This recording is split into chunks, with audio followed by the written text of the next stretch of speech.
கள்ளக்குறிச்சி மாவட்டம் கருணாபுரம் பகுதியில் மெத்தனால் கலந்த கள்ளச்சாராயத்தை குடித்து 62 பேர் உயிரிழந்திருக்கக்கூடிய இந்த சூழ்நிலையில் பாதிக்கப்பட்டவர்களை தேசிய மகளிர் ஆணைய குழுவின் உறுப்பினர் குஷ்பு நேரில் சந்தித்து ஆறுதல் கூறி வருகிறார். இதுகுறித்த கூடுதல் தகவல்களை எமது செய்தியாளர் சிவபிரகாசம் வழங்க கேட்கலாம். வணக்கம் சிவபிரகாசம். இந்த குஷ்புவினுடைய குழு அமைத்து அங்கு ஆய்வு செய்து கொண்டு வருகிறார்கள். இந்த ஆய்வு குறித்தான கூடுதல் விவரங்கள். வணக்கம் திவ்யா.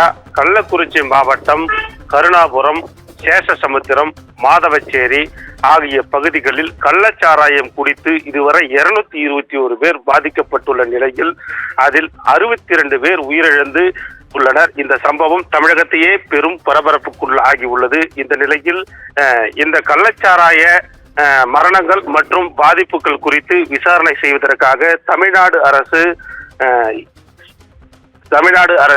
சிபிசிஐடி போலீசாரிடம் விசாரணையை ஒப்படைத்துள்ளது. இந்த நிலையில் இந்த கள்ளச்சாராயம் குடித்து உயிரிழந்த 62 பேர்களில் வடிவுக்கரசி, லட்சுமி, இந்திரா, சின்னப்பிள்ளை, தனக்கோட்டி உள்ளிட்ட 6 பெண்கள் உயிரிழந்தனர்.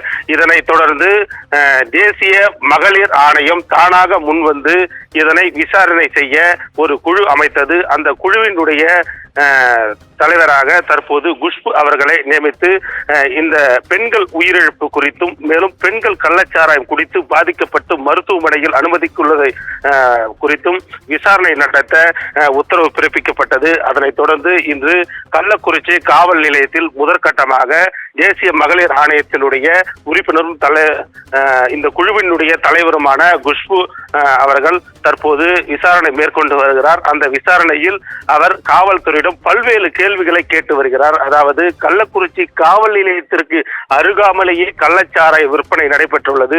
அதில் பெண்கள் குடித்து உயிரிழக்கும் அளவிற்கு என்ன நடந்தது என்ற குறித்து பல்வேறு விசாரணை மேற்கொண்டு வருகிறார். அதனைத் தொடர்ந்து கள்ளக்குறிச்சி அரசு மருத்துவக் கல்லூரி மருத்துவமனையிலும் விசாரணை தற்போது நடத்தி வருகிறார். அதனைத் தொடர்ந்து சிபிசிஐடி போலீசார் உள்ளிட்ட பல்வேறு இது சம்பந்தமான இடங்களில் விசாரணை மேற்கொண்டு அதற்கு பின்புதான் என்ன நடந்தது என தெரிவிக்கப்படும் என தற்போது செய்தியாளரிடம் தெரிவித்துள்ளார்.